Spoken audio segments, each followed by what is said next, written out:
Donc maintenant, Sébastien, depuis les débuts récents de l'Octopodcast, tu nous parles de cinéma. Tu es un peu l'open movie facts, tu analyses ce qu'il y a dans les films.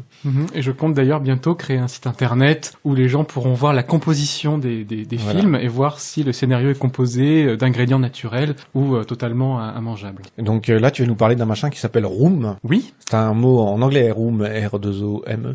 Qui signifie R2OM, tout court. J'ai du mal. Qui signifie chambre, pièce. Après les nouveaux loups du web, après Steve Jobs, j'ai cherché un film qui traite plus ou moins d'informatique, pour rester dans le ton. J'en ai pas trouvé, donc je me suis rabattu sur Room, qui parle de gens qui ne sortent jamais d'une pièce. Ce qui est aussi une bonne définition de l'informaticien. Bon, cela dit, ceux-là, ils le font parce qu'ils ne peuvent pas faire autrement. Je vais faire juste une petite présentation du film quand même. Il est sorti mercredi 9 mars, donc on est à l'Octopodcast à la pointe de l'actualité cinématographique. Il est réalisé par Lenny Abrahamson. Ça n'a strictement aucune importance, vu que ce n'est pas un réalisateur dont on a envie de se souvenir du nom. Je vais y venir. Oui, et je vais en dire du bien du film. Hein. Bon, d'accord. Ne vous y trompez pas. C'est un film qui s'est surtout fait connaître récemment parce que l'interprète principale, Brie Larson, s'est vu décerner l'Oscar de la meilleure actrice, donc tout récemment. Pour ce film ou pas ? Pour ce film. Et au Festival du fromage ou non, les Oscars, c'est à Hollywood. D'accord. Non, mais moi, je pose des questions. En même temps, c'était une actrice blanche, et cette année, aux Oscars, c'était un bon moyen d'avoir un Oscar, d'être blanc. Vous avez pas suivi la polémique ? Non. Alors, dans les Oscars, ça fait quelques années que ça couvre, mais cette année particulièrement, il y a eu toute une polémique sur le fait que la plupart des nominés étaient blancs. Pratiquement, oui. Même les seconds rôles, oui, tous. Du coup, ça a fait un petit scandale à Hollywood et ils ont promis que les prochaines années, il y aura plus de diversité. Mais pour en revenir au sujet, Room, ça parle donc de gens qui sont enfermés dans une pièce, en l'occurrence pendant 7 ans pour l'une d'entre elles. C'est un film qui, en fait, est adapté d'un roman, qui lui-même est adapté de la série de faits divers assez glauques auxquels on a assisté ces dernières années, notamment Natascha Kampusch en Autriche ou Elisabeth Fritzl en Suisse, c'est-à-dire en fait des femmes qui sont retrouvées enfermées pendant plusieurs années parfois par leur père ou un ravisseur, enfin en tout cas par un prédateur sexuel qui se servait d'elles pendant toute la durée de la captivité. Donc on imagine l'enfer que ces femmes ont vécu et bizarrement le cinéma commence à s'y intéresser. Pourquoi je dis bizarrement ? Je sens que dans tes yeux que tu vas me poser la question. Oui, tu sais, moi, très prédictible. Non, bizarrement parce que c'est pas un sujet très cinématographique en fait.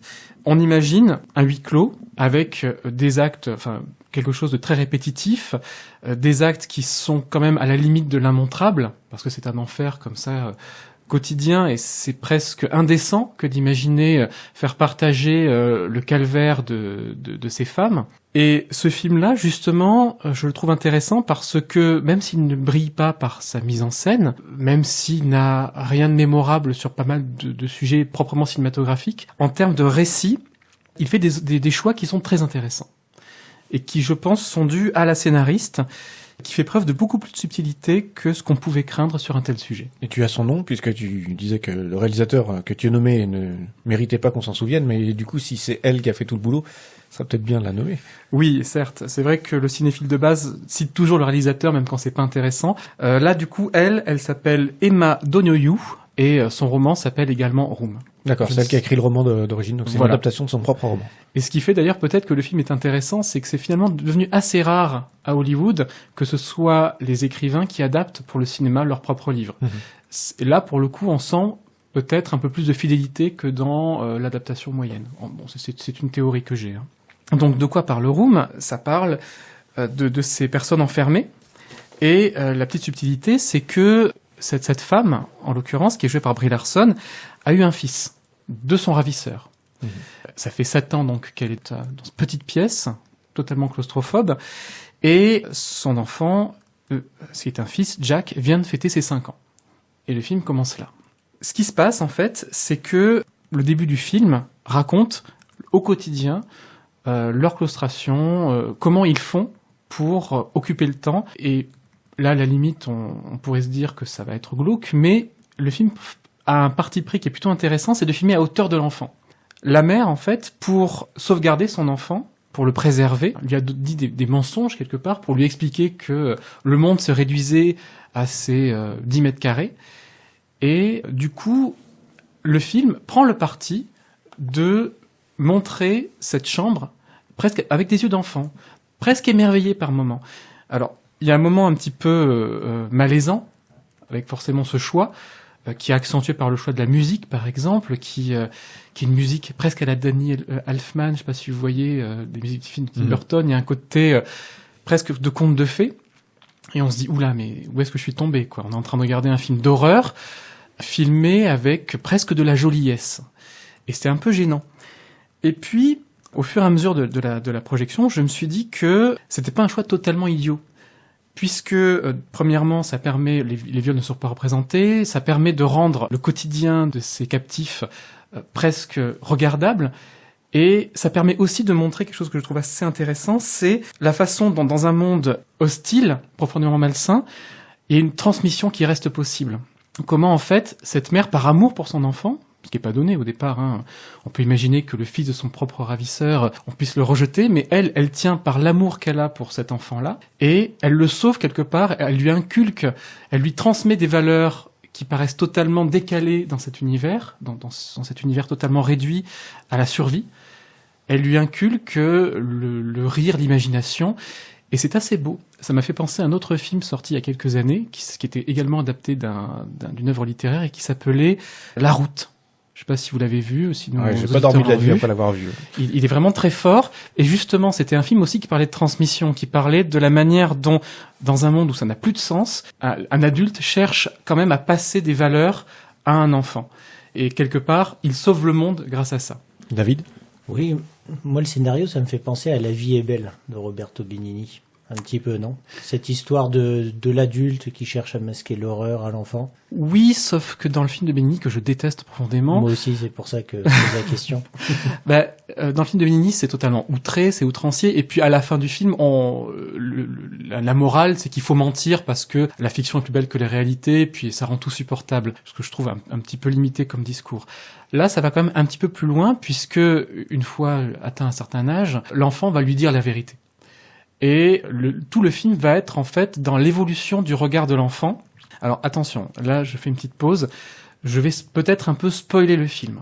Ou je préfère comme on disent les Québécois, qui ont une expression que je trouve magnifique, qui est divulgacher. En fait, le film, à un moment, il est en 2 parties. Il y a la partie séquestration, et puis il y a la partie où, en fait, les 2 captifs sont libérés, et ils vont réapprendre à vivre dans le monde normal. Là, en fait, un film hollywoodien de base, on va dire, on montre la captivité, et puis les sauveurs arrivent, la porte est ouverte, la lumière inonde la pièce, et c'est la fin du film, happy end. Non, là, ce n'est pratiquement que le début du film, le moment où ils sont libérés. Et le reste du film, ça va montrer surtout la façon dont ils vont se réadapter à l'univers, au monde tel qu'il est. Le gamin, il n'a connu que la télévision, que les récits de sa mère, et pour lui, ça va être forcément un immense choc de se rendre compte qu'il n'y a pas une pièce dans le monde, il y en a une infinité. Il n'y a pas qu'une personne dans le monde, ou 2, il y en a des millions. Et ça, c'est assez finement montré. Mais ce qui est plus intéressant encore, c'est le point de vue de la mère, qui en fait est profondément traumatisée. Et le film est beaucoup plus fin et subtil qu'on pourrait penser. C'est pas montré vraiment tant que ça comme une libération, puisque le calvaire continue une fois sorti de cette chambre, une fois sorti de cette prison. En gros, quand le trauma est là, quand on est sorti du mode survie et qu'on se retrouve à gérer les conséquences du trauma, rien n'est fini en fait. Tout recommence sans arrêt. Et tous les rêves qu'on se fait de cette liberté magnifique, tout est pollué par le souvenir de tout ce qui nous a été pris, tout ce qui a été gâché par cet enlèvement, par ce côté totalement arbitraire et monstrueux qui vous a été infligé. Et là, pour le coup, je connais peu de films à avoir montré de cette manière-là, à s'être confronté à cette question-là, c'est celui du trauma en fait. Comment, malgré la libération, on est condamné à souffrir encore et encore parce que le quotidien devient anormal, parce que le monde devient totalement abstrait et tout ne peut être lu et vu que par l'intermédiaire de ce qu'on a vécu, de ce qu'on a traversé. Rien que pour ça, même s'il y a des défauts, même si la musique est vraiment envahissante, même s'il y a une voix off qui est comme trop souvent inutile, vraiment je conseille The Room, c'est une première. C'est un film avec un budget conséquent, bien distribué, ou c'est un petit film ou qu'il faut se dépêcher pour aller le voir? Non, c'est un film qui sort dans beaucoup de salles. Il bénéficie de l'effet Oscar. Et puis même s'il n'a pas un budget monstrueux, pas d'effets spéciaux particuliers, ni rien, il est vendu de manière un petit peu comme un film grand public. Ce qui est assez paradoxal. Je pense que c'est un film qu'on aura l'occasion de voir longtemps en salle avant qu'il disparaisse. Et à la limite, tant mieux. Bon, autour de la table, est-ce qu'il y a des gens qui ont envie, ça donne envie à quelqu'un? Alors, si on n'a pas le temps d'aller voir le film, on peut aussi lire le livre qui est sorti chez Grasset. Ah, ça c'est la libraire qui a parlé. Et achetez-le en librairie, le livre, pas chez Amazon. Voilà, ça c'est... oui. Moi, ça m'a donné envie d'aller voir le film, en tous les cas. Bon voilà, donc tu vois Sébastien, tu as au moins sur tous les présents convaincu une personne, plutôt pas mal. Jusqu'à présent, je convainquais surtout les gens de ne pas aller voir les films dont je parlais, donc je suis content, pour une fois, même si j'ai des réserves, de pousser les gens à aller voir quelque chose au cinéma. Très bien, eh bien merci beaucoup pour ce retour, et on se retrouvera je pense le mois prochain pour une critique supplémentaire, probablement.